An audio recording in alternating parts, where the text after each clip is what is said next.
Plein feu sur une petite commune de France, Fismes. Là-bas, il se passe pas grand-chose et les ragots concernent principalement la qualité du croustillant des pains de la boulangerie locale. Mais ce jour-là, un coup de tonnerre a résonné. Un dentiste, figure à respecter, voire même crainte, parce que soyons honnêtes, qui aime vraiment aller chez le dentiste? Cette histoire met au centre de la France, Fismes. Il s'est passé là-bas une histoire qui ferait passer les feuilletons de l'après-midi pour des contes de fées, tellement ceci est acadabrantesque. Nous sommes un matin brumeux comme les autres pour les habitants de Fismes et ceux-ci vagues à leurs occupations. Certains que le pire qui ne puisse leur arriver aujourd'hui est de croiser le chien du voisin. Celui-là est toujours prompt à laisser un souvenir odorant sur les trottoirs. Mais ce matin-là, les conversations à la boulangerie ont pris une autre tournure. T'as entendu pour le dentiste? A chuchoté Madame Michu à son amie Madame Tordue, celle-ci les yeux écarquillés derrière ses lunettes à double foyer, en trépigne d'impatience. Non, non, dis-moi tout. Madame Michu va parler à Madame Tordue du cabinet dentaire, qui a été le théâtre de l'impensable. Le cabinet dentaire, c'est pour vous et moi un lieu où les sourires se refont une beauté. Et là, dans cette petite ville, il est devenu le théâtre de l'impensable. Nous avons des accusations de voile et d'agression sexuelle sur mineurs en plus. Elles ont éclaté dans la communauté comme une bombe.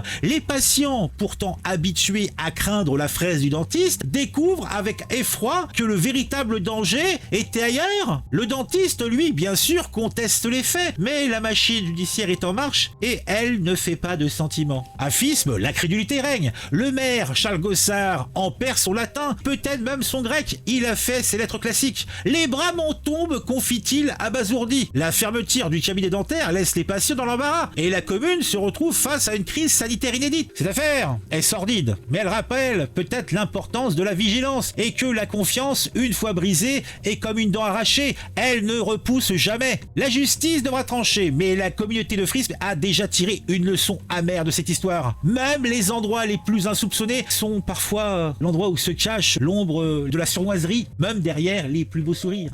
Eh ben dis donc, c'est l'histoire.